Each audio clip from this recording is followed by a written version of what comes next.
Today, we've been using the ChillPoint camera to build a large geospatial model. Unfortunately, it's just of this room.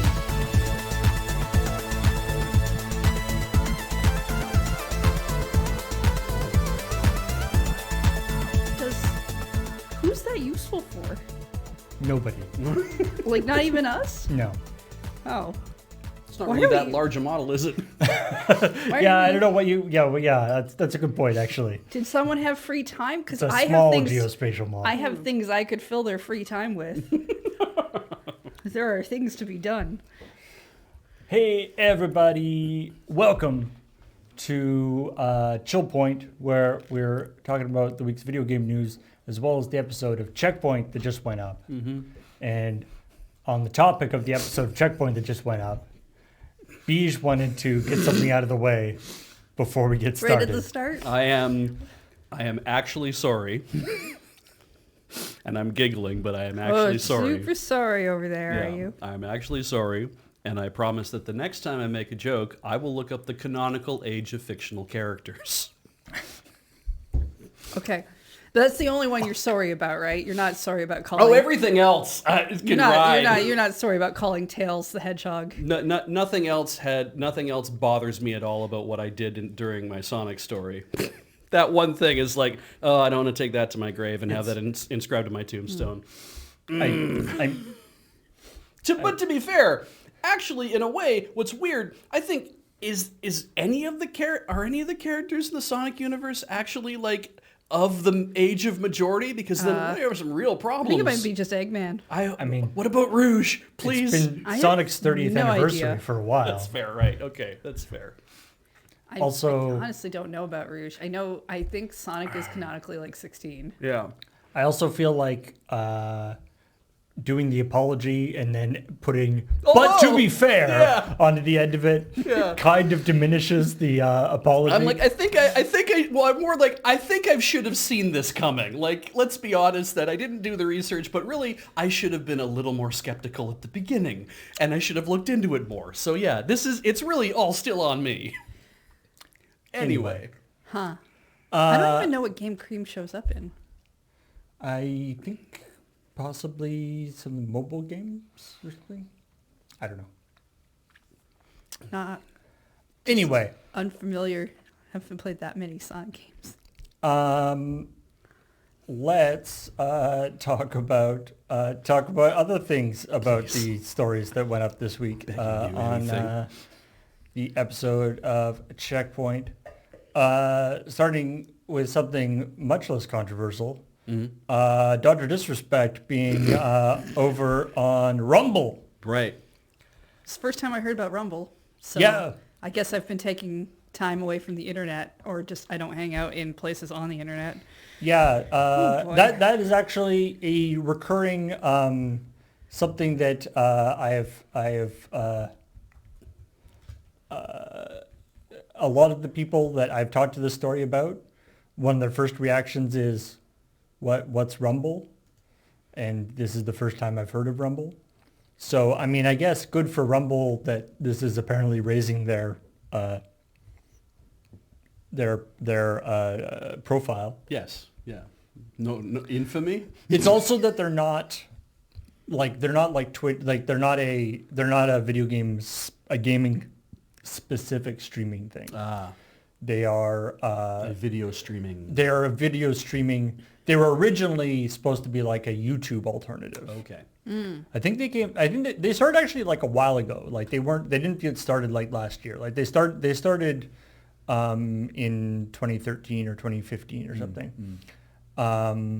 And you know, it was sort of a YouTube alternative, and then as with YouTube, there's also live streaming on it. Yeah. And then it has become a whatever the sort of champion of Yes. quote unquote free speech, or you know, we are the place that people can go who aren't canceled or who are canceled, I should say. Yeah. Who feel that they have been canceled and therefore have no platform. Yeah, I saw a hearing about stat. I don't know what this was based on, but I saw a stat somewhere that something like a third of creators on Rumble had been banned from at least one of the other platforms. Yeah. That's yeah, okay. I don't know how Rumble is from like a technology perspective. Oh, sure. Yeah. Like in terms of like, obviously the creators who are on Rumble have there's various objectionable things on there. Sure. But in terms of actually like, is it good as a platform? Right. To be honest, I don't know. I mean, it seemed to sort of work. Yeah. But I don't have any strong opinions about it as a platform. They did have, like, when you look at the front page. So the two things that I found that I think looking at the front page is that, they're not pretending to be sort of whatever fair and balanced or No. whatever. Like one of the way Twitch has like just talking or creative or the different categories and stuff. They have like they also have like talk shows and news and then like Republican or like right wing section. Like they have a section that's literally for like right wing talk show or right wing hosts. I mean, I think when you stream on YouTube, there's like no category at all. Oh, you just stream. Well, it's just whatever they. I mean, I guess they have. Whatever They're just your like tags? whatever your tags are. Yes, Yeah. but yeah. And then the other thing that I found very funny is the first time that I my first experience with it when I was looking them up when I first saw this story was the top ad on the page above everything was for 1775 coffee. Oh, right. Brewed for the uncancelable. Right, that coffee. Yeah. This coffee doesn't care about your feelings. I mean, it literally does, though. Like, the whole point is that it does care about your feelings because you're sad that everyone hates your terrible opinions. And so now you're being convinced to buy this coffee that apparently is so concerned about your feelings that people are mad at you. I love the idea. It's like, that like, don't talk to me before I've had my coffee. Yeah. And then the coffee goes like, screw you. We'll talk to you whenever we want. Yeah. We don't care about your feelings. Yeah, I'm just asking questions. I'm not. What do you mean sea lioning? I'm just coffee. Look, It's like coffee. You're coming on a little. It's too early in the morning. You're coming on too strong. If you get canceled and you want to be sad about it, you can go eat a sadness bowl at KFC like the rest of the world. They'll still take your money. It's true. Yeah. Anyway.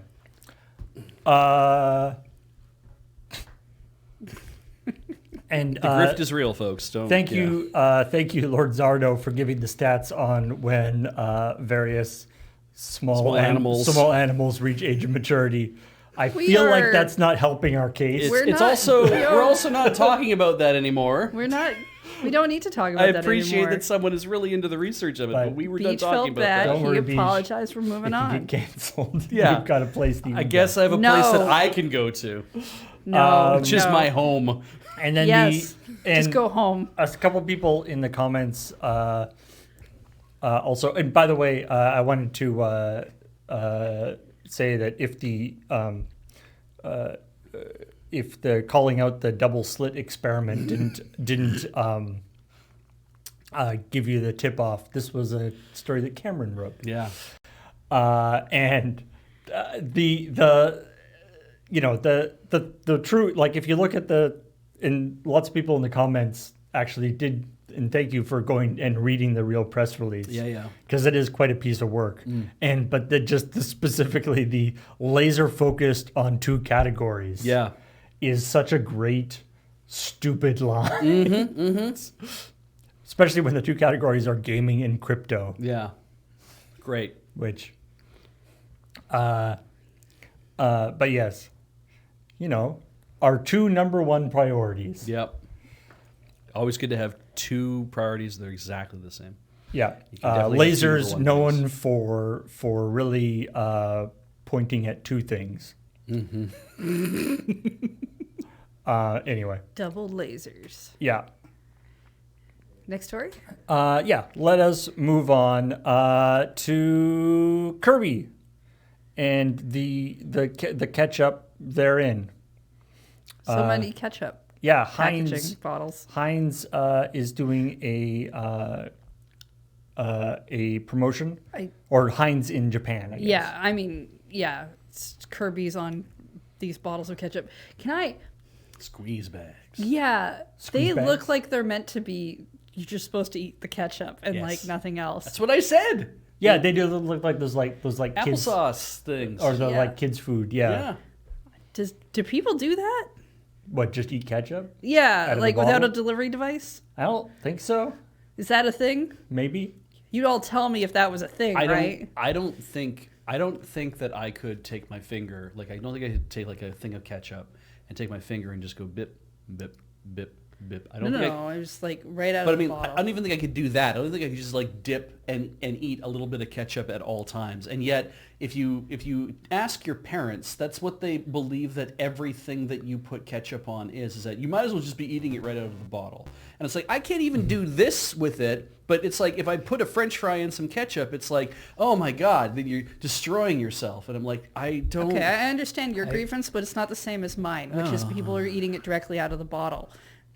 When I say with a delivery device, I mean fries or some other food that you enjoy that you would like to put a lot of ketchup on. Mac or and cheese, eggs. eggs. Ew, gross. But yeah, but, you know, the creativity ketchup on eggs. can, Yeah. as Beach pointed out in the story, the number of sauces or saucy sauces, as apparently they're called, that Heinz makes Yeah. that are not ketchup. Like, they make a huge range. Absolutely. It just seems like such a waste to have whatever 7 of the 9 things to be ketchup. None of them are even pink. Yeah, there's that too, right? Like they make like a sriracha mayo one is pink. That could be like kind of a pinky Yeah, color. and there's like Cranch is ketchup and ranch combined together, and that has kind of a pinky Alright. hue to it as well. But Last week we had a ketchup gag where we Yes. brought up the green ketchup and the purple ketchup and whatever. yeah, And this week is Kirby ketchup. Are you telling me that you find the idea of Pepto-Bismol pink ketchup appealing? It wouldn't be ketchup. Like it would it be, could just be a sauce. it would be some kind of Okay, sauce. a sauce that is the color of It's Pepto-Bismol. bubblegum pink. Could- Here's a good point. I mean, it I wouldn't wouldn't want be, that on my I mean, it wouldn't be great. It's true. I mean, visually, it wouldn't be, it would be a little What's that- distressing, I think. But there's like an Instagram viral sauce. It was like using like dragon. I think it was just called pink sauce. oh, okay. I think it was using like dragon fruit to color it. Oh, okay. That went kind of viral at one point.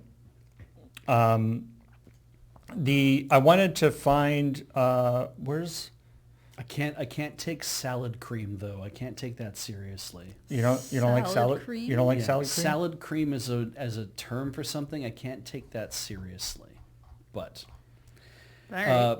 balsamic ketchup, indeed, something that Honestly, that sounds like that might be nice. it was something that was in North America for a while. Somebody said, "Oh, in the U.S. we had that." I'm like, and I'm sure I saw it on the shelf here in Canada for a long time too. So it makes like what they are putting out is literally stuff that they already have. Yeah. Sure. But they put out 9 bottles, 7 of the same thing, and one of them's just half size, and I'm just like, I think that even if none of them were pink, it would have been more interesting to be like, here's a bunch of different sauces, and they're all the Kirby sauces, and why not try some of the Again, I'm sauces? pretty sure you're supposed to eat the ketchup out of the bottle, and that if It not really that, does. that half size one, you're definitely supposed to eat out of that bottle. There's something so like it's like Capri looks Suns, like a right? juice box. Like you're not supposed to grab a Capri Sun and squeeze it, but everything about the way a Capri Sun bag works is it is very susceptible to being squeezed, Yeah. and it kind of wants you to squeeze it. You don't need to. You just blow into it. Sure, and a blowback. I'm obviously, Yeah. but it's like, but it wants you to squeeze the bag, and it's the same thing with those things that are like Squeeze the bag. that are like, yeah, they have the applesauce, and it's like they kind of want you to squeeze. Like your body wants to do it, and And like a ketchup bottle is something that, you can squeeze, but it doesn't really beg to be squeezed. It's not, your body's not being commanded to squeeze it. But those like thin red ones that you can get that they have at like hot dog stands and stuff, those are very satisfying to squeeze. They're like the silicone bottles have that same kind of thing. Like they're very mushy, and you definitely just want to keep doing that. Sorry, this is important. Yes. Yes. Hanch Yeah, that's right. I forgot about Hanch. Hanch is good. is one of the other ones they're Tom making. Hanch. They also have wasabioli. Wasabioli. Yeah, okay. Mayo racha, Hey, Mom, how do you and do mayo wasabi chup. olis? Yeah, mayo chup. Mayo chup, which is also Cree for shit face, I believe. Yeah. That's why we laugh at that one a lot. Yeah. Hanch is just... Hanch just sounds like... It sounds like you know Like- someone named Hank, That- and you want to disrespect them further. That should be garlioli. Garlioli? That's actually fun to say. Like, it sounds so ridiculous, but garlic aioli should be garlioli. That's a real feeling thing. Aioli is just like a fancy name for like a mayo-based sauce. Essentially, right? yeah. Aioli is just that kind of thing. Eggs and oil. Anyway, Hey, Mom, how do I clean a wasabi-oli stain? Use Tide. Oh, goodness. No, do not start. I will not do that. It's like I asked you for directions. You gave me a product. Beach has a problem with commercials on YouTube, and it's annoying. And you all have this problem. You have the same problems I do because I know that you're all watching the same commercials. Anyway. They're not. They're not.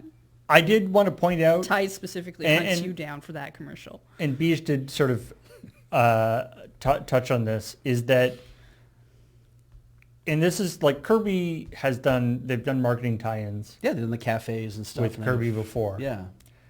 And it seems like Kirby, known for eating things, food tie-in makes sense until you look at the kinds of stuff that Kirby eats. Like, Kirby is not a Everything? discerning eater.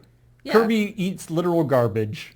He will eat fire. He will eat toxic sludge. Yeah, he but will cool things eat, happen to Kirby when he will eats eat those rocks. things. Yeah. Like, if I ate fire and I got a cool fire crown and sword shit too, I'd eat all kinds of shit. Yeah, but if you ate the dreaded cone and you became the shape of the dreaded cone, would you continue to eat the dreaded cone? Maybe just to see if it would happen again. Fair, okay, all right. I'd kind of be curious. Dreaded cone. I mean, if you're talking about the mouthful mode stuff, Kirby's not really eating those so much as he can't seem to digest them. Yeah. That's true. He's just holding them in his mouth. He throws that stuff back out. That might be a choice. That might be just might like be a choice. he knows he's like, I'm not gonna bother trying to eat this thing. I don't want to become a truck. Yeah. All right. Now let's go on to story, probably one of the more slightly controversial stories that we've done, not just in the sense of comments that have come in. And, I think with people having some good comments on this. Yes. And so this is talking about what is sort of not technically news in the sense that it has been always sort of an undercurrent, but it was brought to the forefront because of a blog post on Niantic's website where they talked about this large geospatial model that they have been basically building based on the stuff, based on data that has been collected from Pokemon Go and Ingress. Yeah. Yeah, I mean, those are their two more popular. And I think the thing that gets people about this, there's a few different aspects. There's the overall exhaustion, but I think it's the incongruity of thinking that I was playing a game that was fun and lighthearted and labeled with Pokemon and is very cute and everything else. And now the more sinister implications give it a real, give it like a real, like, whiplash, right? A tone whiplash. And I think that's why it's like gotten a lot of attention now. Actually, and also sort of just to be clear, Graham actually wrote this story. That's Kathleen read it out, but Graham wrote the story. But so the two main, I guess, criticisms of, like, there's lots of people were very much we're sort of in agreement with what we talked about in the story. The two criticisms I saw, which are very legitimate. Yep. One being, this isn't a big deal because Google and Android and Apple and all basically your phone is doing this anyway. Yeah. One of And those. so Yeah. this is not actually like even if you never played Pokemon Go, you're still kind of contributing to this kind of stuff. Yeah. So this isn't really that different from whatever else you're doing, which is fair. It's not entirely the same thing, but it is fair. Yeah. Yeah. In the sense that now this is the particular use case of this is sort of a very active mode where people are sort of scanning these point clouds around the Pokestops. So this is sort of a very specific thing that you wouldn't just get from general GPS data. But still, this idea that a company using your sort of the data that they're collecting from your phone, sort of incidentally collecting from your phone in a way that you might not have wanted is something that we've had to deal with quite a few times before already. Yeah. And probably will continue, which is a shame. And the other one is that this is this is a somewhat alarmist view, and in the sense that it's sort of like they're building this model.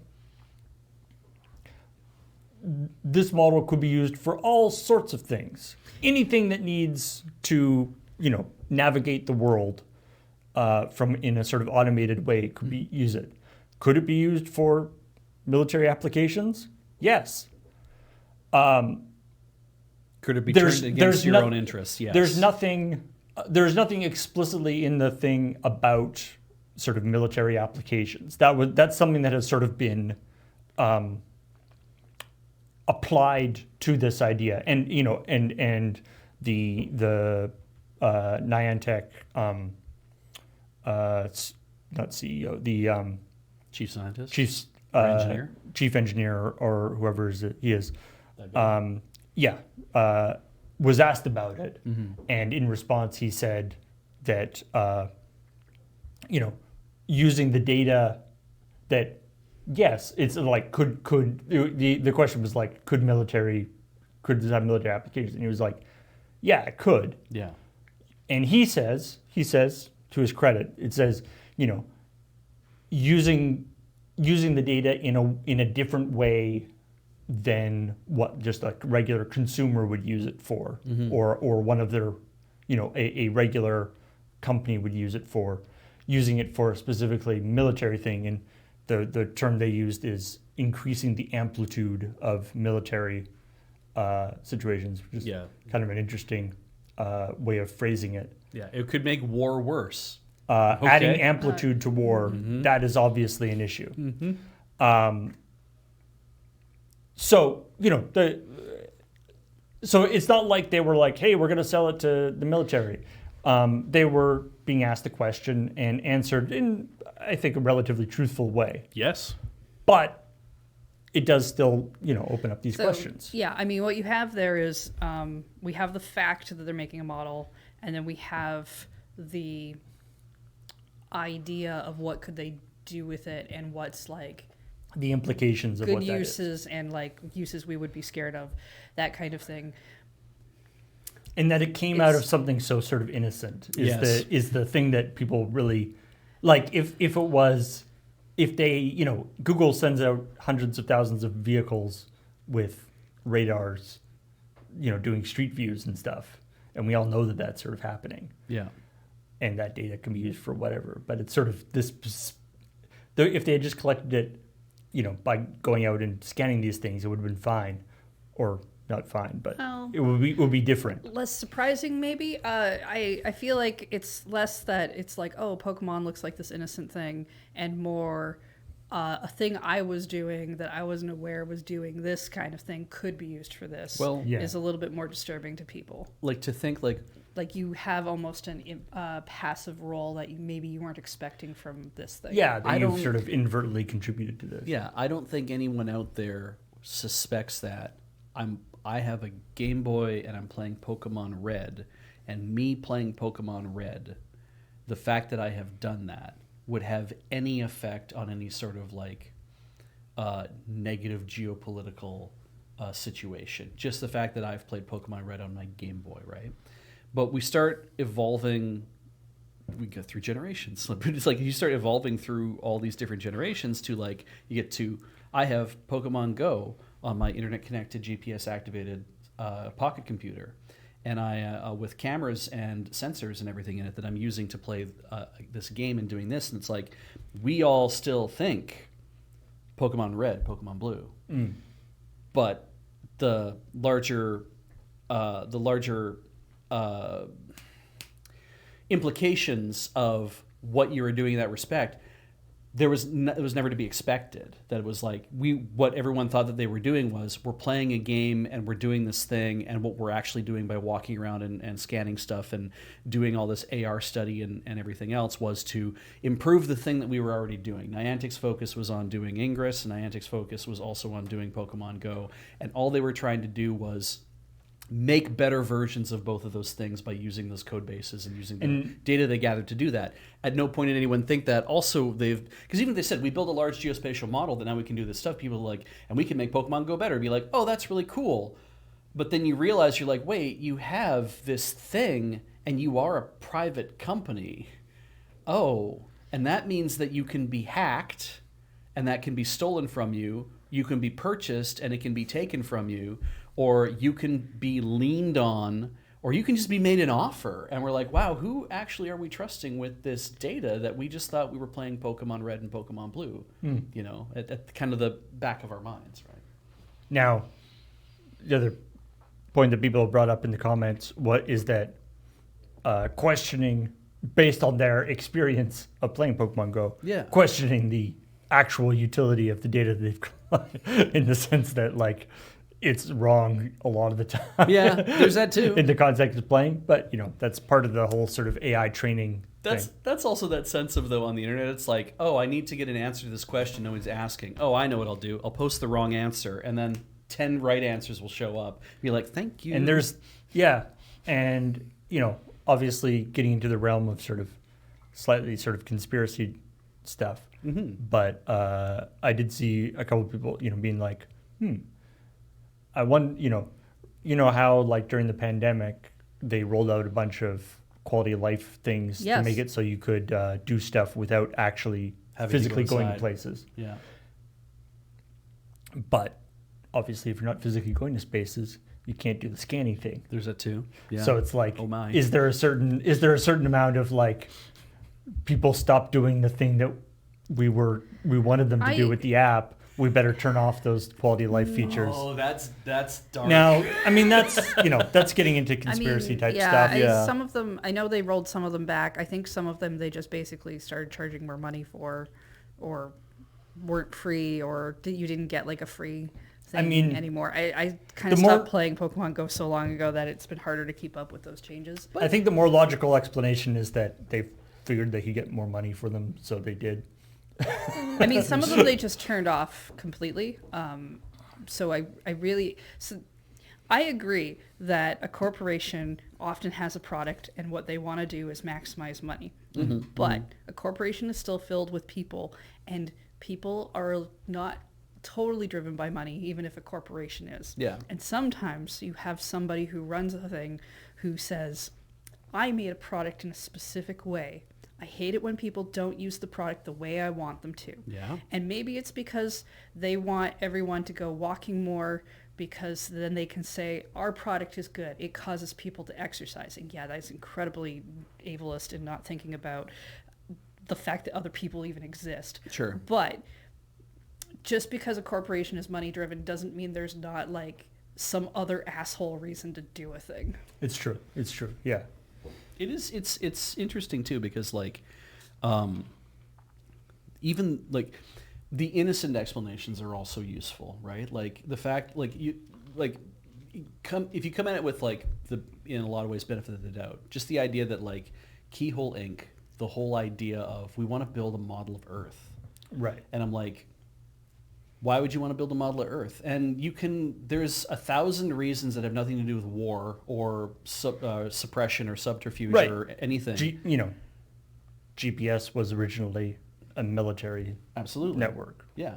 Satellites are, also, there's all those reasons. Yeah, there's all sorts of useful things that come out, can be used for both military and normal purposes. And I'm sure that like the whole Niantic Labs thing, bringing Earth and making it into Google Earth, and then being spun off to have Ingress. And I mean, people saying, "Oh yeah," I saw somebody in chat. I saw it fly by. Sorry, Ingress was essentially an exercise for Google to find monuments, so that they could basically be like, "Oh, now we have coordinates of where all these specialized monuments." Like these specific things that we can add to Google Maps if we want to, or whatever. So we know what we have to destroy with our space lasers. Yeah, and it's just Michael Bay films. It's like we want to know where this statue is, or we want to know where this special rock or this nice tree is, or something like that. And it's like, right, these things are important to people, so let's capture them, put them on a map, thereby adding more value to the map. Does that map mean that it's a tool of war? It can be a tool of war, and that's a thing to be scared about. But at the same time, it's like it's also a tool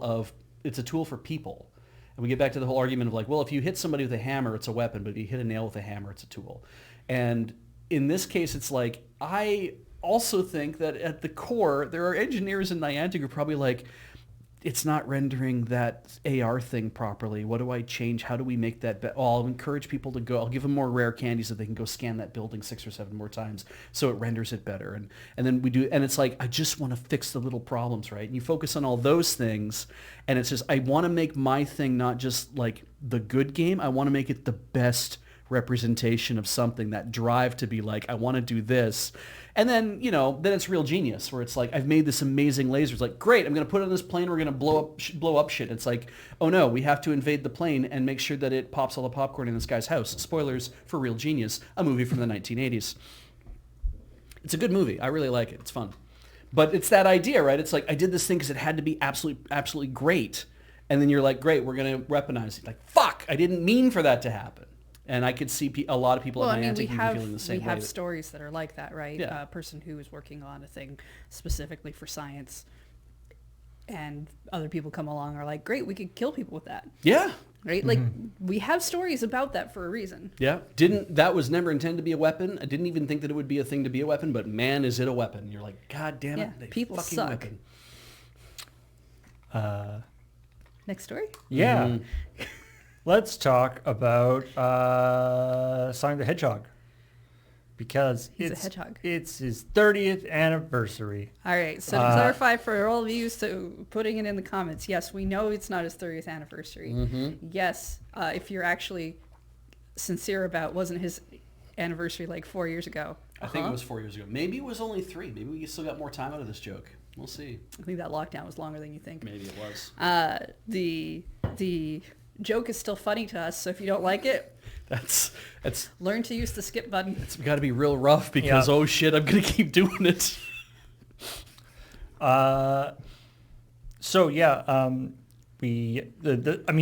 Ostensibly the bit of news from this is that we've now seen Knuckles with a gun. Yes. Shadow. Shadow. Knuckles has his fists. Yeah, Shadow with a gun in the Sonic 3 movie. And I mean, it will never not be funny to me to have, Shadow with a gun voiced by Keanu Reeves. Because the idea of, like, Shadow in the Sonic 3 movie, like, acting like John Wick. Yeah. Like, just being, like, basically, almost not completely taciturn, and just incredibly brutal, like punch, bang, bang, bang, and just walks off. Which means there's gonna be fan edits of that. While Sonic's like doing little one-liners and quips and shit. Yeah. Oh my god. Obviously, Keanu Reeves is a talented actor, can play lots of different types of parts. Sure. But I just find that Can particular thing he? very funny. I've only really seen him play himself so many times now. I'm not sure he has any other parts. Bill and Ted and John Wick are pretty different kind of guys. They really are, yeah. Yeah, he did Hamlet at in years and years ago. I bring this up all the time, just because I want people to know that it's like he played Hamlet when he was in his TED era at in Winnipeg, and people were like, "Shit, he's actually a good actor. He can be a good actor." Yeah, Why do you keep showing me the old movies where he's not? I haven't shown you that many. I know, but I only needed the one. Yeah, Point Break is a little like you watch Point Break and Giant Mnemonic, and you're kind of like, yeah, it's a little wooden. Like it's a little wooden. The Matrix is just kind of like he's there doing his thing, and that's fine. But the Matrix 4, he had a little bit more going on. I think Keanu Reeves. Sorry, we're doing this, but whatever. I think Keanu Reeves wants to do like a comedic role where he can really relax. And I think that more recently, especially with 4 John Wick movies, it's just been like 4 John Wick movies after 4 Matrix movies. And I just kind of am locked into this role where I don't actually get to be funny and relaxed. Yeah. And like, and then they brought him in to like Cyberpunk, but he was still playing a very like sort of badass type character. Mm-hmm. I want to clarify. I think Keanu Reeves looks like a very nice person from the few interviews I've actually seen of the man. He is, yeah. And that no shade towards anyone who is a voice actor or thing that only does one voice, because that still gets you paid. Yeah. And he's invited to come hang out with us anytime. He is, but we have some ideas. I know I've seen people see like a voice actor who literally only does their voice for like one thing. Sure. And people will complain about it, and like, not every voice actor has to do 40 voices. Not everybody has to be Scott McNeil. And sometimes that's why you get hired, is because they're like, I want this. I want Nolan North. Right. So you get Nolan North to do that voice, right? And it's like, yeah, there you go.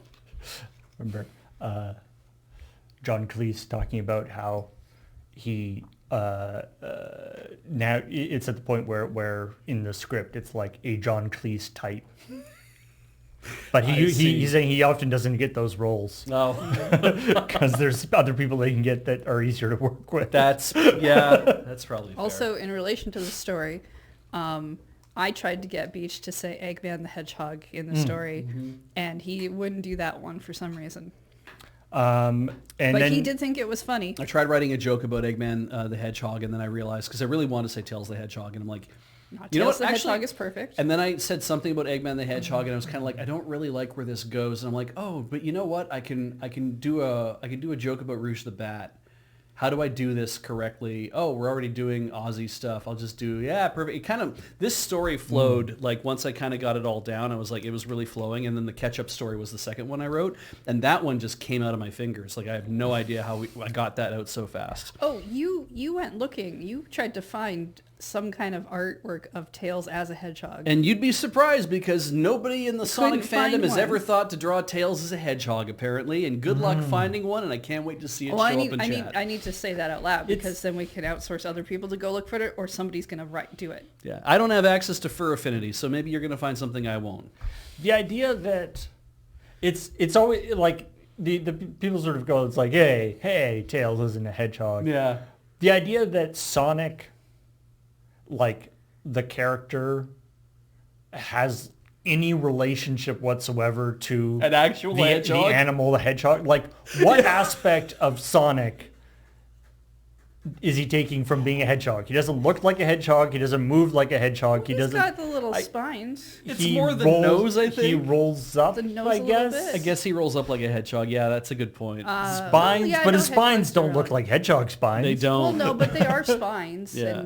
And oh man, I wanted a hedgehog so badly when I was a kid, and my parents said no. They are pretty adorable. They're so cute. They're more nocturnal though, so it seems kind of mean to have one that you play with during. I think the they're day. I don't know if they actually do make that great. Like, they're cute in like videos and stuff, but I don't think they actually make that good. I think they're quite sensitive. I assume that anything that is especially for like a little kid, maybe not that great a pet. Anything that is rodentia adjacent is just going to stink. I learned so much about animals because I had Sonic the hamsters and mice. Hedgehog, They didn't because really I didn't stink. know what echidnas were, so I went and I looked them up in the library. Sonic the Hedgehog has had a huge impact on my life. Mostly I spent more time in the library than I already was going to. I'm 100% sure that the people making Knuckles didn't look up what an echidna was. Nah, I really don't. Other than it, I guess it has spines. No, an echidna is it's a type of anteater. Yeah, it's a spiny anteater. Yeah. But Knuckles, On his knuckles? doesn't really have spines. He's got sort of He's spines. got like this hair thing going on. But like... Devil Risen might have a possibility for us. That better not be like Rule 34. On Redbubble of all places, I can buy a T-shirt of this. He's still got two tails. That's still... He's all fluffy like a cubate, yeah. I mean, he's got the sort of but hair stuff. A little, I don't know. Kinda. It's not bad. I mean, what's Tails if he doesn't have the tails? That is why he's called Tails. Yeah. And yet he doesn't do. They don't do the nine-tail thing. No. Anyway, because that would that'd be more faster for his helicopter. Hey, Sonic the Hedgehog 3 this Christmas, wherever you find your movies. Yeah, and then you want to go see a movie on Christmas? Not really. And then maybe just no fun. Yeah. The thing where I'm gonna go see a movie on Christmas Regal, alone. Yeah, where Regal Movies talked about all the cool promotional stuff, and seemed to inadvertently spoil that Cream the Rabbit is going to be in the... So people... We don't know if these are a movie set of Funko Pops or they're just selling already existing Funko Pops, right? Right, yeah. except that they... In the context, everything else that they showed was movie specific. Yeah, and if you put a Cream the Rabbit one there, you're kind of saying, yes, this is part of the movie collection because it's going to be there. Yeah, I mean, the general thought is that it might be, because they had Tails show up in like the post-credit scene. Yeah. And Knuckles show up in the post, like. Yeah, it's true. true. So it might be just like a post-credit thing or some little like teaser thing. That means Chaos little things can show up.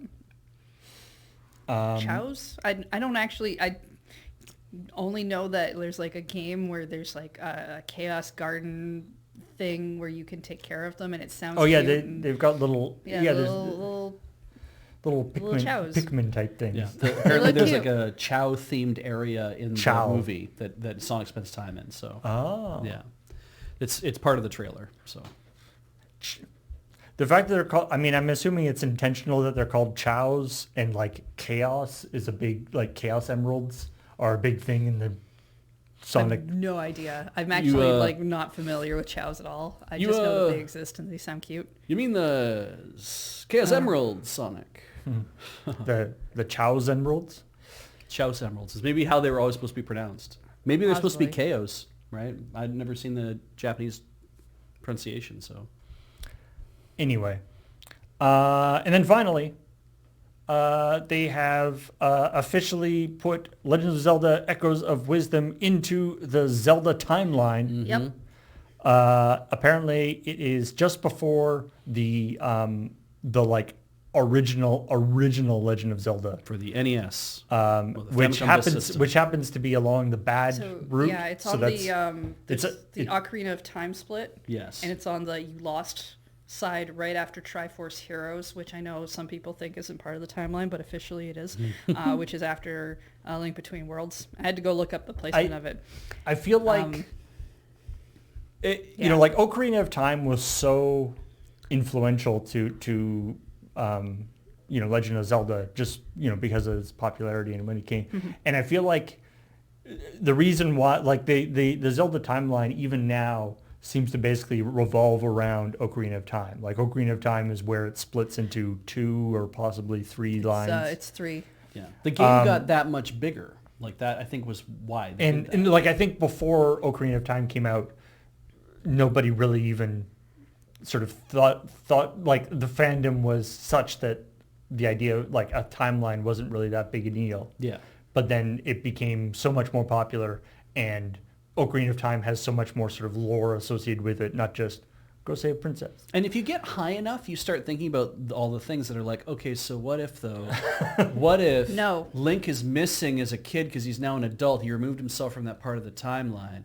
And so then what happens with it? And then you make YouTube videos about it. Really hate the excuse of, oh, well, you get high and then this stuff happens. No. I personally think it's a weird I don't know where you... So, okay, first of all, Breath of the Wild and Tears of the Kingdom, they've placed in the timeline by basically being like, it's somewhere not part of it. It's not. It's actually part of a different timeline. It's like a different universe. Maybe it's a different universe. Maybe it's... But it's... We're not going to talk about that one because we want people to speculate all kinds of things about whatever. This game comes out and they're like, oh, it goes here. And I'm like, okay, Nintendo. Calling it the Prime Energy is stupid, and you put it in a timeline where a Triforce does exist. No. I haven't played this, so I don't know what. It's the Triforce. Yeah, but they refer to it as the Prime Energy. And I don't, so they don't actually call it. They don't actually call it the Triforce in the game. That's right, and it's dumb. Wow. I've never seen a Zelda. Have they ever had like a Legend of Zelda game without the Triforce? Yes. Usually their side games like Triforce Heroes not really. Triforce Heroes doesn't have the Triforce in it. You know how it is. Well, no, because you're in a separate land with a. Link's Awakening has nothing to do with the Triforce. Yeah, Majora's Mask has nothing to do with the Triforce. Yeah, that's true. In the same the way Minish that, Cap has nothing to do with the Triforce. I think in the ultimately. same way where Ganon and Ganondorf are not the villain in every single game. Yeah, that's true. I guess it's just one of the larger ones. You need Zelda, Link, and Ganon in order to have like a Triforce story. Yeah. If you don't have one of those, if like one Breath of those, the Wild, you don't, I don't even though, think does. because if one of those three isn't around, the original Zelda doesn't have Ganon or Ganondorf in it either, does it? Yeah, the big boss guy is Ganon. Is Ganon as a pig, right? That's who That's who you fight. That's who Ganon was originally. And the whole idea, the whole Ganon being a dude wasn't until later. Yeah, the whole Ganondorf is the thing. The original idea in Legend of Zelda is that these triangles, the Triforce, right? It's like, oh well, that Ganon has the Triforce of power, and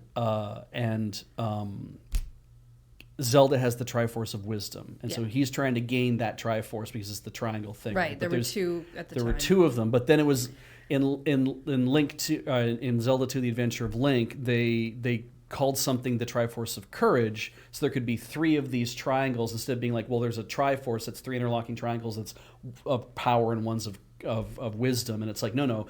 Each individual triangle represents one part of those power, courage, and wisdom. And then when we got later into, it wasn't Link to the Past where they established the connection. It was, I think, in Ocarina of Time where they established a connection between each goddess actually having something to do with each individual triangle. There's a goddess of power, a goddess of courage, a goddess of wisdom. I don't think that's established in Link to the Past. I believe it's established in Ocarina of Time. Yeah, Ocarina of Time has the... That's where the big lore dump happens. Where the beginning story of how Hyrule's made showed up. Now I don't know the how this works into like when the different games were released. Yeah, but I distinctly remember in like the Zelda cartoon, that played during the Super Mario Brothers Super Show. Zelda literally says that was like my favorite part of the Super Mario Brothers Super Show. Yeah, they talk about that the three parts of the Triforce. This Link is the Triforce of Wisdom. The evil wizard Ganon has the Triforce of Power. You must help me. For you, princess, there are only, anything. Yeah, in the cartoon, they only ever talk about power and wisdom. Whoever controls both Triforces will rule this land forever. Yes. You'd think Triforce, that would, by definition, they would figure out that there's supposed to be three of them. Yeah. Anyway. But they think it's supposed to be a triangle because it has 3 points. It's a Triforce. I just finished Echoes of Wisdom last week, the other night, in the past, from recording. I finished it, and it's still the Prime Energy thing. The moment they brought it up, they bring up Prime Energy kind of like later, but I mean, I don't feel like that's a spoiler. If you I'm not a fan of calling it that, but I'm like, when I saw it, I'm like, that's too generic a term. It would have been nice if you'd find a different way to represent that, but it's whatever. The name of the fairy is Tri, and it's like, this is all related to that. So yeah, it didn't make me happy either. Anyway. Now we know officially where it is on the timeline, and that means that we don't have to argue about it, and that there doesn't have to be any more discussion about the Zelda timeline because now there's the official. It's finished now. Maybe for the two of you. I'm going to go dump into... I finally finished a game. I can finally go watch the lore videos. Mm-hmm. There you go. Let's talk about a couple of stories that didn't make it into the episode. Nice. Right. There was other news this week.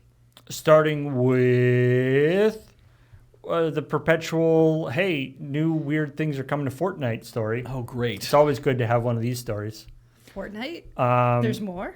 Yeah. So check out all these cool people coming to Fortnite. Baymax, who's kind of out of focus back there, in his that's in his combat mode. I can kind of see that. Bunch of ninjas.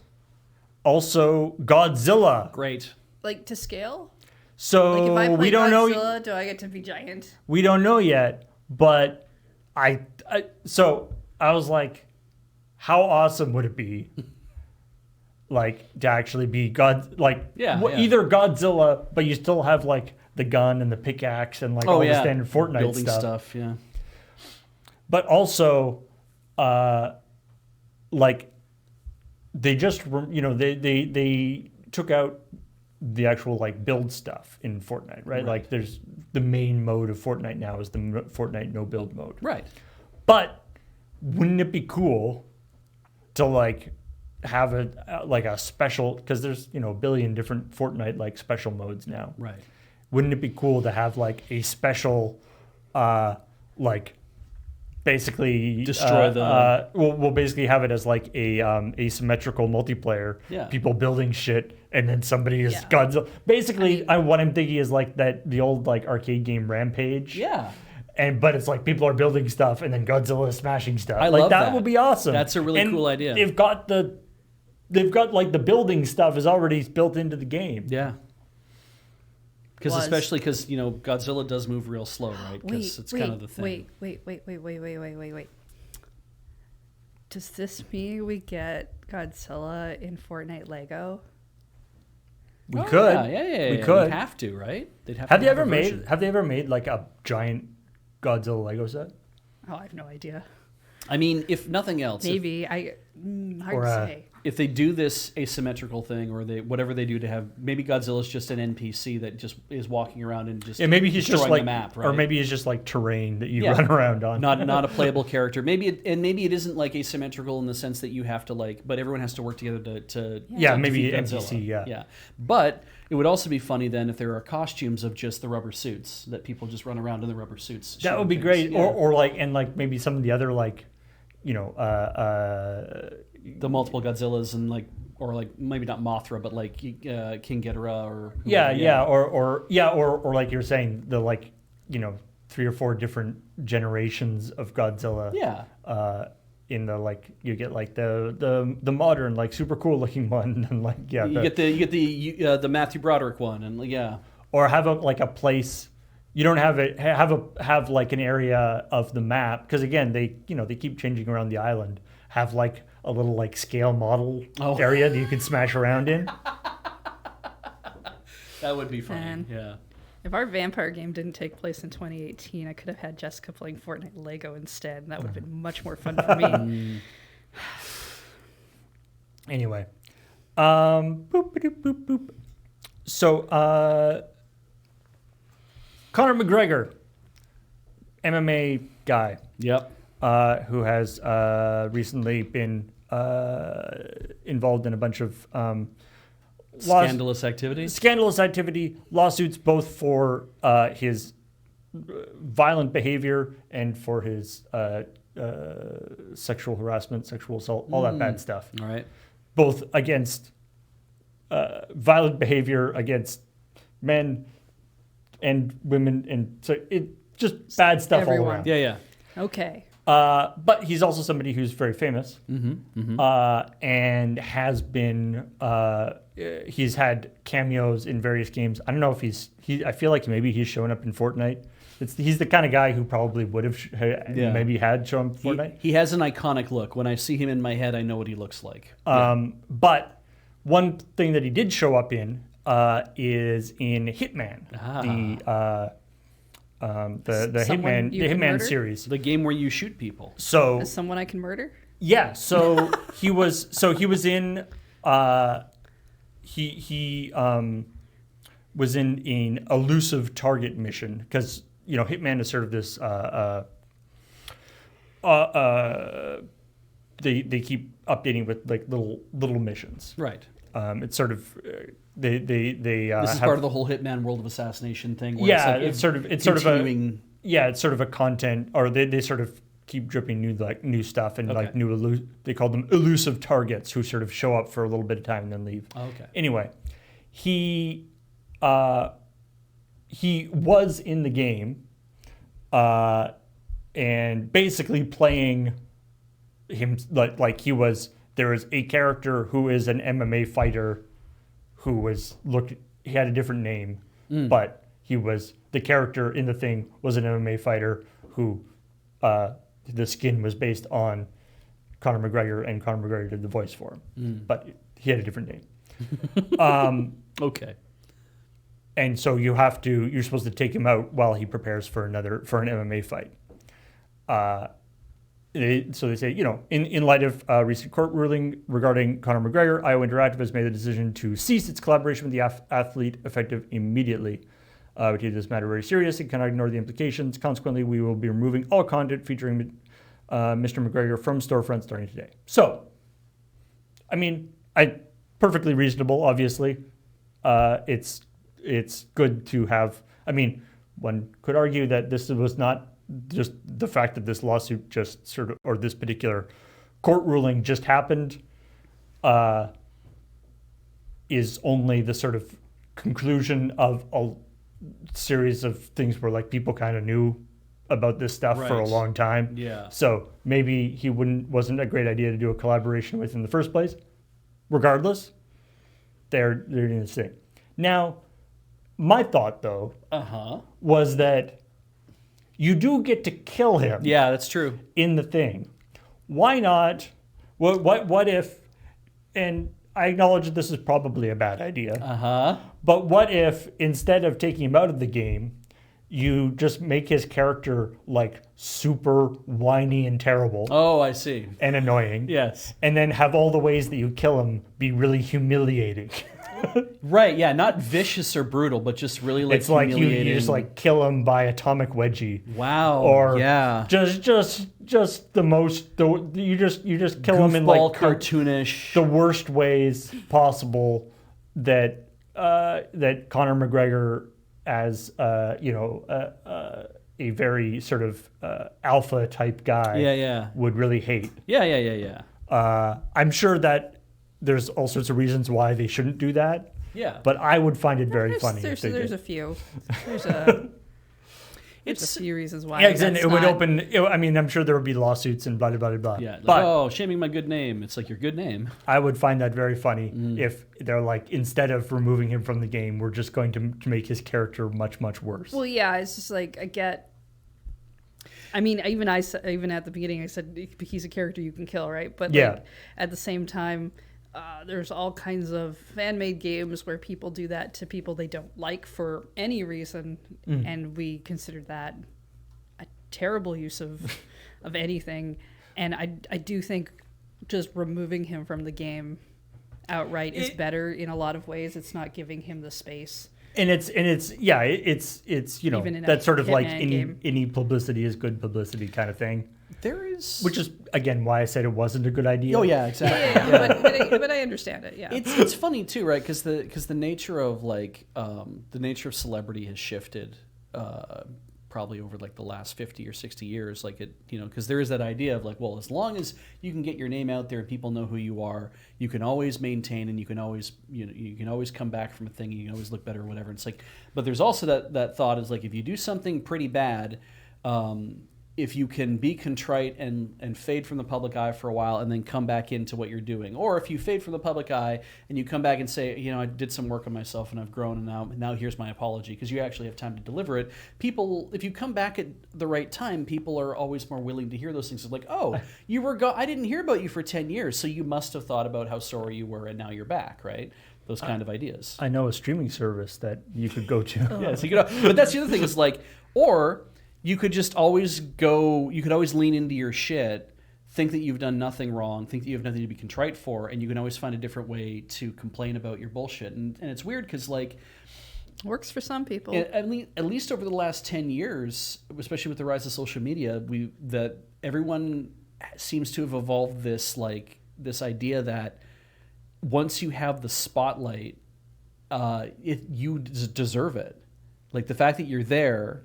That's prosperity ethos, right? The idea is like if you are in the spotlight, that must be because that you are the kind of person who deserves to be in the spotlight. And it's like, yes, and when you demonstrate to other people that you don't deserve the spotlight because you're being that it shouldn't be on you, turning around and saying, "Nuh-uh, you have to listen to me. I deserve to be here. I'm always supposed to be in front of you. You have to be thinking about me all the time."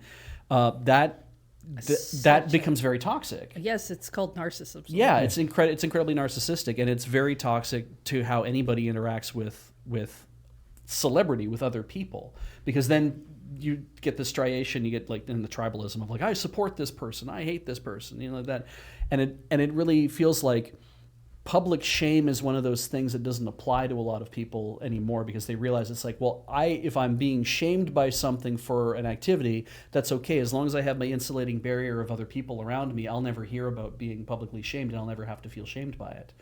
And it's only until you hit that point of like, oh shit, actually everyone thinks this is a terrible thing that I have done, and now I have to come head to head with it, is where you see personal growth from people, right? Where you have to confront adversity, right? That's not necessarily how people respond. Yeah, some people don't. Some people spiral. A true narcissist, like a person who's really stuck in that doesn't matter. Yeah. And I can't speak to Conor McGregor's psychology. And we shouldn't. But he sounds like a really violent man for his profession, but also in his personal life. And it seems like it's not done him any favors. Conor McGregor, it's one of the things. Otherwise, excellent movie that bugged me about the Black Panther movie. Oh yeah. I was like, if that's how we're deciding who runs the country. Oh yes. Conor McGregor was the MMA champion. He was the best fighter, ostensibly the best fighter in America or the world. Yeah. For a while, anyway. Yep. He would be king. That is a terrible way. Yeah. Terrible way to decide who should be king. Of deciding who should be king. Yeah. Fighting is not a good way to decide why are they doing that. Yeah. Anyway.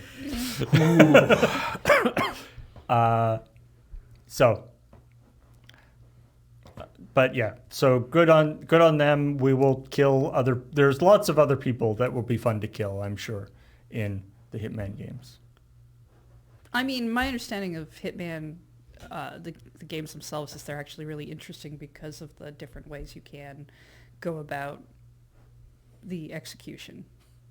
Right? The fact that It's true. It's kind of almost weirdly a puzzle game in what you're doing. Well, I do like going to the women in the ponds with the swords. That sounds good too. Sorry, this laptop has decided to go away. Hey, it did it again! Yeah. Welcome to Friday, everybody.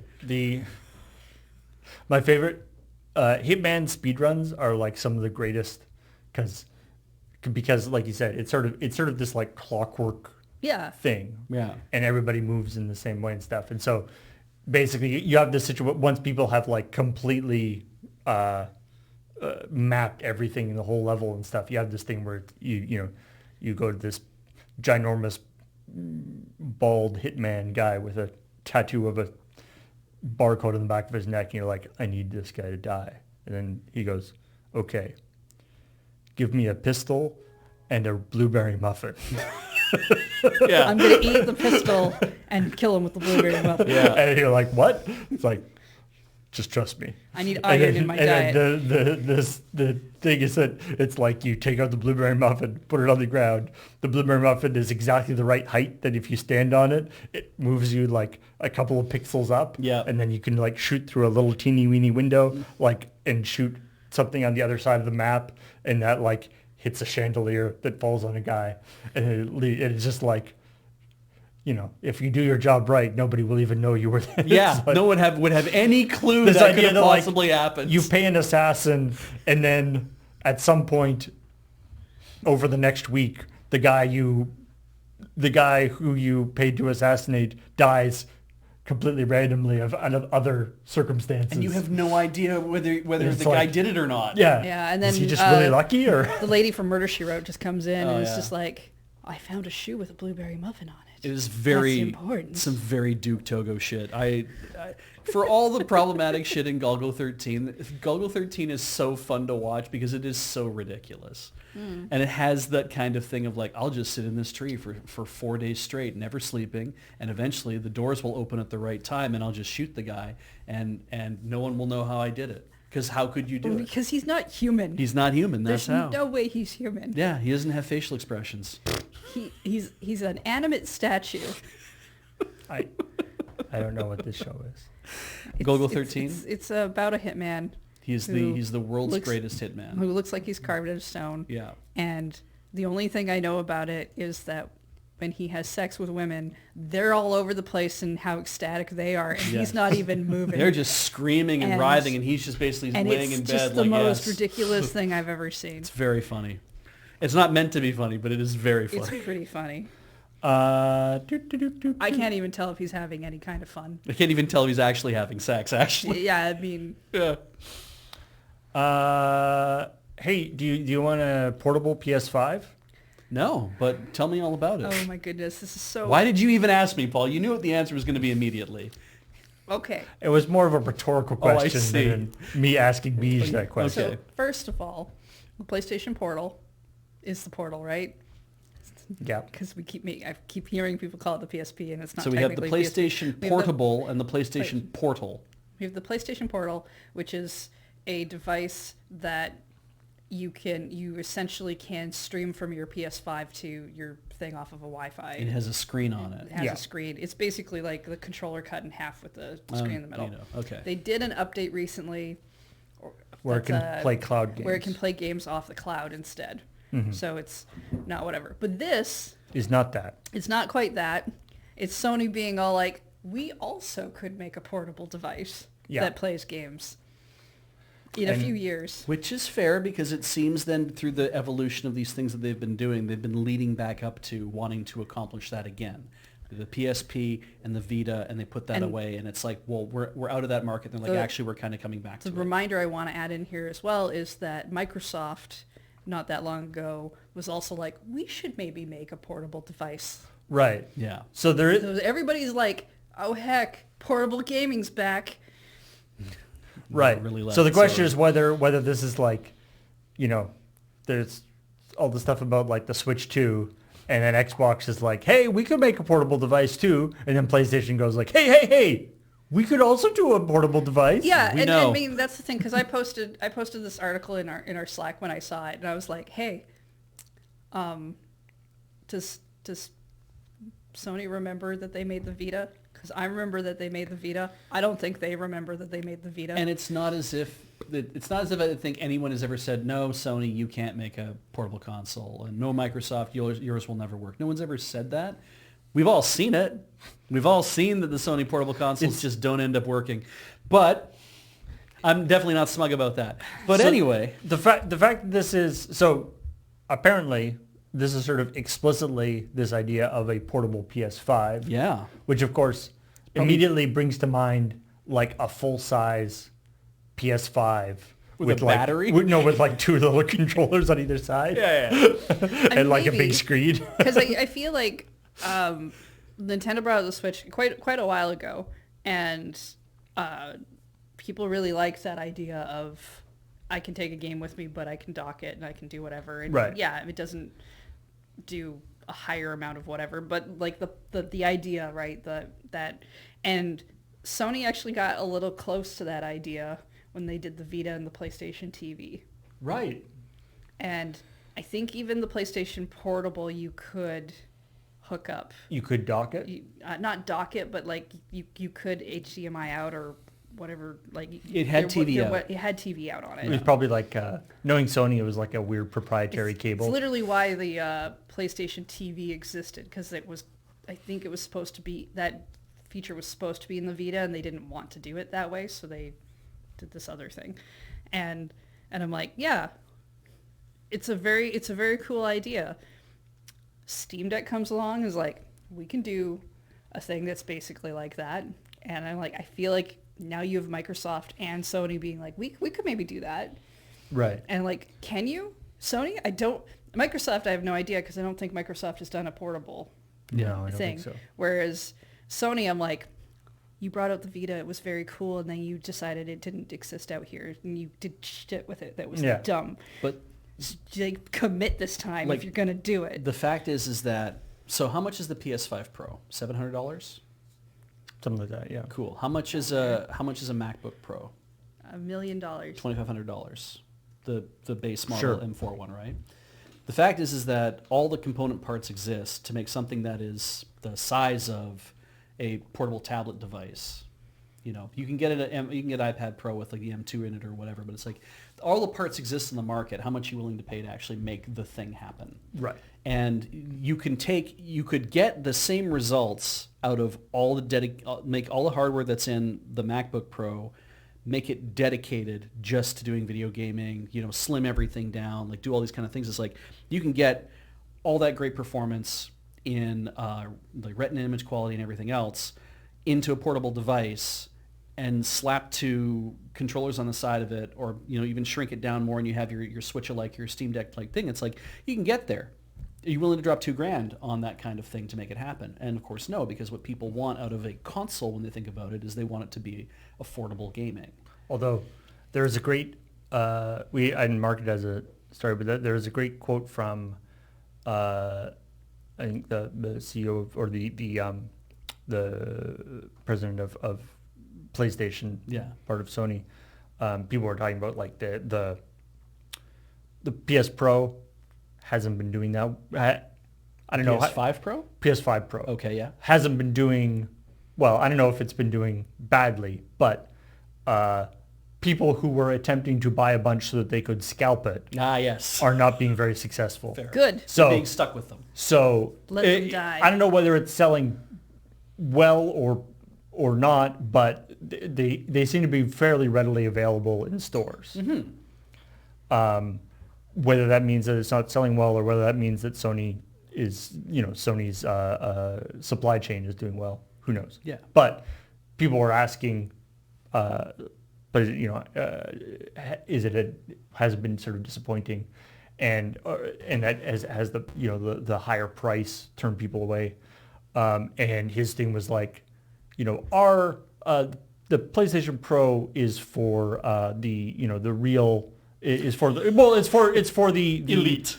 Yeah, it's for the hardcore gamers, and who are we find that they are not. I would say it's for people who are uncompromising on performance. And be a nice way we've to say it. they aren't as sensitive to the price differential. Exactly. Which is one of those things where it's like, it's the sort of nice way of saying we can charge whatever we want and they'll buy it. Yeah, because we have people out there who are like, I am rich enough to afford the very best thing, so I'm going to buy it. Yeah, I don't know that I agree that they're not sensitive to the price differential so much as that's where they would prefer, like that they're willing to put their money into that. And that happens. It's a value proposition. Is fine. Yeah. But I don't think that necessarily means they're not feeling the price differential, or they're not, like, I don't know, sensitive to it. Like, well, it sounds like I'm sure they don't care, but I don't think that's necessarily it's not true. that they don't care, it's that their caring doesn't necessarily, like, they'll grumble about it, but they'll still buy it, which they're fine with. Yeah.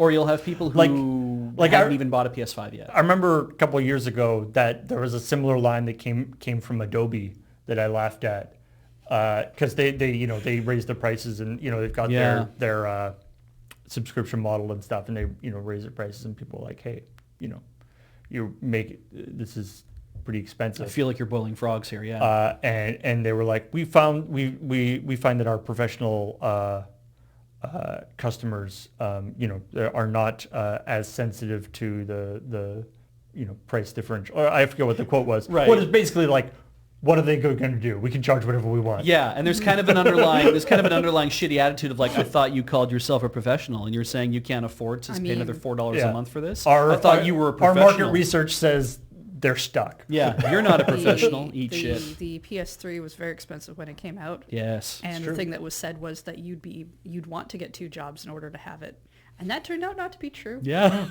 Now most people just need 2 jobs to survive. Yeah, just to live a normal life. So anyway, my small joke for this was like, the PlayStation 5 Portable, they could call it PS Penta, or they could call it PS and then Roman numeral V for PS5. Oh yeah, actually they probably would do something PSV. like that. The PSV, because they don't have they don't use PSV for the joke, joking right, that is PSP or Vita. Yeah. They already have used these things, but for some reason they don't really it's been mentioned in a couple of the articles about it, but Sony themselves, again, as you were talking about, like, haven't talked about the fact that they have this, it was sort of not supported that well, but it is a really nice piece of hardware, like the Vita. It was. I really like it. I mean, I could do without the way they did their memory cards. Oh, yeah, but that'll never change. But I mean, it has. They don't make memory sticks anymore. Yeah, but they'll come with something. But like as a device, I really liked having it. I really liked taking it around. I didn't have a huge amount of games for it, but the ones that I did have, I really liked. Yeah. It'll be a digital-only system, I have a feeling, if they were to do it. They'll just be possibly. Because at that point, it's like, we're just going to launch it this way. And if you own, like, I don't know what you do when you say, well, it's a PS5 portable. I own all these PS5 games on disc. How do I get them onto the thing? It's like, do you have the disc drive that you clamp onto the side? I don't know. Maybe that's not an answer. I don't know. That's not. I mean, this thing is supposed to be 2 years out. At least a few years out. Yeah. Yeah. This is very this speculative. Is just like, this is a thing we're looking into or whatever. Yep. So it's not really worth worrying about yet. Yeah. In that vein. And it will be it will be an interesting thing to say, especially saying this now, if the idea is like, hey, float this just to kind of color any sort of speculation about when Nintendo's talking about the Switch next. This is what's going to happen. Maybe they don't get the portable out, but at some point, both Sony and Microsoft also make museums. Sony, I could see trying to do that and getting away with it. Microsoft, people would laugh their balls off if they did absolutely. But I just think it'd be really funny that if it's like, they're going to... Nintendo's got over 100 years of history. They can kind of be like, well, we're that old, so we deserve a museum. I just think it'd be really funny if they had museums. I mean, it's also like Nintendo has a much more focused... Mm-hmm. Like a Nintendo, like a Sony museum or I guess it'd have to be like or a Microsoft museum would cover like Sony covers literally every possible media like it'd be a whole thing about Walkman, right? Yeah. Like if that'd be it would have to be like just like the Sony electronics or whatever, because of course they have music, they have all this stuff. Like it would be just sort of a museum of stuff. Yeah, it's a showcase of here's everything we've ever made as a conglomerate. I mean, I've been to the Microsoft on campus, like they've got, it's not like a museum, but they have a gallery of a ton of their old stuff. Yeah. But it's like on campus, and it's like just sort of one sort of a thing they show visitors. I would 100% go to a Walkman museum, and I hope that not only do you like go and look at Walkmans, but they give you a Walkman for your audio tour. Oh, that'd be good too. Yeah. Oh yeah. That'd be funny. Finally, or the last story that I have marked here is Itch.io. Right. They're the independent online marketplace for not only games, but for not only video games, but also tabletop games and print they do PDFs of pen and paper games and all sorts of cool stuff. They have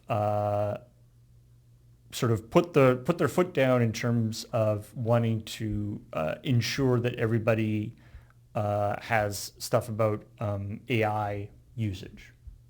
So this has been particularly an issue. With especially with tabletop games. There's been quite a few instances of art in their books or whatever. Right. And there's a certain, you sympathize to a certain extent. If you're a small creator working on a book by yourself, commissioning a ton of art is a huge deal. Yes. And if you can kind of go like, hey, I need a monster that looks like this, and kind of get it, it's like, oh, that's pretty cool. But they have Itch.io has said you have to not only, so they have a thing here, I can show you please disclose. Oh wait, it doesn't, right? Because I had to restart the laptop. Anyway. Oh, right. Please disclose if the project contains generative AI tools such as LLMs, ChatGPT, Midjourney, Stable Diffusion, etc. Even if you have hand edited it, so you have to declare whether it includes AI or generative AI type stuff, and then they also have is it graphics, is it sound, is it text and dialogue, is it code? What are you actually doing? Yeah, so those are check boxes to say after each thing. It's like, oh yeah, I did graphics and I did the text and code, but the music does not include. I did all the music myself.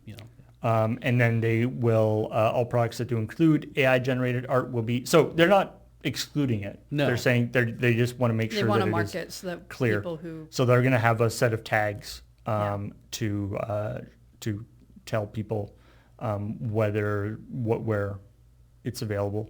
Yeah. And then if they lie about it or omit doing it, and then are later found to be using AI stuff, that will be grounds for removal from they're saying they won't be actually necessarily removed from the actual hosting on Itch.io, right? But they will be removed from discovery and indexing and stuff. So they might as well be removed. Yeah, I mean, you can still sort of host it there and link to it yourself, but they won't be sort of publishing your stuff. Now there's the scarlet letter aspect of this, of that you will wear a big tag around your neck, I'm sure, that says that this game is a generative AI. It's based off of large language models or based off of Stable Diffusion or any of those kind of things. It's like you will be wearing a badge next to your game that says AI, but it is the most even-handed way to do it, and Itch.io does not. I don't know enough about the platform to know this whether or not, but I don't get the sense that it is a space for bullying. It's not an easy way to get in there and be like, time to go look for what's AI this week. Great, now time to go flood them on Itch.io with bad reviews. I don't think that is a location to do that stuff, right? Yeah, and I mean maybe that could happen. Yeah. There's nuance in terms of if when you mark your thing as AI, obviously in the description or whatever you could go into more detail about what you're using it for. Yeah. And a lot of people, whether that is a consideration for whether people want to support a particular project, varies a lot depending on the person. And it is funny, right? It's like when we think of Itch.io, we largely think it's. I only ever think of small experimental games that are made by one developer or a very small team of developers, usually less than 5 people, right? That's usually what I think of when I think of an Itch.io game. I don't think of something that's like a game that's made by a studio of 25 people, a game that has $100,000 budget, even that kind of thing. It's I'm usually thinking of really small game jam almost, or a step above that. Independent development that you might have done for a mobile game. I mean, that is where you're going to find more of that than on another platform. Yeah, for sure. And so to that end, I'm like, boy, I don't feel terribly bad if the person who's working on stuff is like, I can code really well, I can do all these things, but all the assets in the store kind of don't feel like what I want to give people the look of my game for. So if I go to Stable Diffusion or Midjourney and I generate some stuff, I'm like, oh yeah, that's what I want. And then they get that and they're like, but it should be a different color. It should have more fangs, or it should have like 3 wings or something like that. And they do those things. Maybe they play with it a bit, but it's like at the starting point. And it's still marketed as graphics, whatever. I'm like, hey, you know what? I don't feel so bad about that as a means of helping a person create a thing and get it out into the world, obviously, right? It just starts to feel weird when it's like, I have multi-million-dollar budgets, and what I would like to do is get rid of all the people who are creatives that we have hired to do this job to make amazing whatever, so that we can farm it out to slot machines, because they're, so, that starts to feel shitty, right? Like, how do you... And where do you draw the line? Hypothetically, you're one person, you want voice acting in this game, you use an AI-generated voice, so it doesn't sound like... It sounds like Patrick Stewart. Anyone. No, it doesn't sound like anyone. It Fair. doesn't sound like an actual voice actor. It's just, it's even a robot or whatever. Your game becomes big. Now that character is continuing on. You have to still continue using that AI thing. How do you feel now about the fact that maybe they do have a lot of money, but that is still not a voice? Yeah, when you generate a successful thing and you're like, oh, but the voice of that character is this computer voice. It's like Siri doing it, right? And you're like, oh, that's weird that now that the voice samples and those things, it's like, do they pay for that? Well, they were paying for access to the voice generator. Yeah. Is that still okay? And I mean, I think obviously an ideal circumstance would be something where you're effectively using AI stuff as almost like temp assets. Almost, yeah. To be like, this is what I think it should be like. And then when you get to a point where you are, assuming you are successful, then you can replace that with the real stuff. And that's funny too. But whether people do that or not, Well, and what if you make a really cool looking monster thing for your game, and that's like the big, or that's your player character. It's just a big cool looking monster, whatever, right? Big hairy dude walking around. I'm actually thinking of the mascots from the Vancouver 2010 Olympics right now, right? Just like, looks like that kind of thing, right? Walking around doing whatever, and people find it very charming. They like that, and you're like, oh shit, my game is actually getting big. People want to invest and publish. I want to take some of that money and get someone to redraw all the assets, and then they do, and they take all the stuff. It's like, I want you to take this, but I want you to redraw it, so it actually is all unified. And then they do, and people are like, oh, but the other thing, I liked the character, the mishmash, the whatever. This all looks very like... I have this issue where like... I have demo tracks for MC Frontalot from when he was on Songfight and all that era, and then he published his first CD, and I have that as well. And there are differences in the beats, and there's some songs missing because there's just some songs that are integrated into certain beats that I really love, and they didn't make it to his first album because it's like all of that was sampled. Right. And he knew as an indie artist, it's like, if I try to do that, I open myself up to potential lawsuits and stuff. So I got all new beats and everything else. I'm like, but I don't like the new beats. I like the songs the way I remember them. I want those songs. And I'm like, yeah, you could have people who are like, I don't want the redrawn whatever, even though it's all you this time. I want the original rewrapping over stolen beats. You get that with just stuff that isn't AI generated, right? You recast a voice actor because maybe you have to, and people don't like the new one. Or you get the art, you decide that you can do 3D art now instead of 2D art, and it changes the style up, and people don't like that. You use a placeholder piece of music, but then you realize, no, I'd rather have original music, and everyone turned out to like the placeholder music way better. Yeah. Movies have that happen all the time. Audiences can be fickle. Yeah. But Hans Zimmer gets so much work because people will use like Time or whatever from like his other movies. They'll use it as placeholder music, and they'll say the composer's like, can you compose something like this? And they're like, yeah, I can, but also it sounds to me like you just want Hans Zimmer. Why don't you just go ask Hans to do it? He's busy. Yeah. He's busy. Regardless, I'm glad they're at least tagging stuff. Yeah, because I think that's great.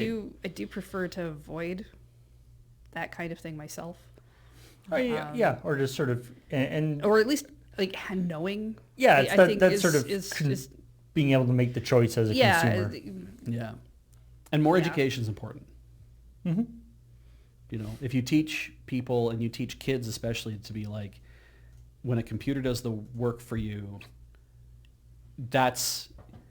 try to see the value in what a computer can do for you and where it's good to have a computer do it or not, and try to instill the value of, humans drawing a thing is actually as valuable. Like you should be valuing a human learning to draw a thing more than a computer drawing a thing. You remember the anime we watched where all those guys had those insanely pointy chins? Yes. If that had been AI generated, yeah, that would not have existed in that way. And that art style was what made it funny. And It's it was true. not drawn in a great way. No, it was awful. It was hilarious. That was the point. Yeah. Yes. I feel like, yeah, we're not too far away where we're going to have the like, hey kids, know that, you can do a lot of cool stuff with AI generated content, but you know what's really cool? Writing your essay yourself. Yeah. Putting in the effort. Putting in the effort. Anyway, yeah, the PSAs about I mean, it's good. I mean, it'll be sort of the equivalent of like using a calculator in class. Yeah. Eventually, probably. But Yeah. So the show called Handsome was in the title. Gaku and Handsome. Gaku and Handsome, I think, is what it was. Yeah. It's real old now, but it was also really short. It was. It's like Apparently 8 Windows episodes or beeped. something. Sorry. They can still hear us though, so that's important. Windows gets a little sensitive about talking about AI stuff because they're really trying to push their Copilot things. Windows. Anyway, let's call it there. I think That sounds great. that is a good time. Oh yeah, we're pretty on track today. It felt great. So yeah, that's the news that we thought was worth talking about. Now, if you haven't seen the episode of ChillPoint yet, you should check it out on youtube.com/LRRVG. You can also support us over there by becoming a member, and you'll get your name at the end of the credits or at the end of the video. Roughly at the end of the video. Of ChillPoint. Of ChillPoint. I've started putting like a tiny clip right after the credits. A little stinger. Just Don't get used to those. I mean, only if I can find one I like. Yeah, exactly. That's not always a guarantee, but and it's not like necessarily a funny like long thing. It's generally like a 5-second someone yelled a thing. I thought it was funny. Sometimes it's a repeat from something else in the story. I don't know. I kind of like. Yeah. Some of the shows we watch, especially like the late night comedy shows or whatever, after the credit thing will show like a really quick thing, and I just think that's kind of fun. So Just encourages people to stay there through the credits. yeah. But also you can, of course, support us on Patreon. You can subscribe here on Twitch. All the many ways. Thank you very much. And of course, you can buy stuff from the store.loadingreadyrun.com. We cannot guarantee that it's going to be there for Christmas at this point, but you could give it a shot. And you could, give them an IOU or something. But anyway, thank you for joining us, and we will talk to all y'all later. Bye.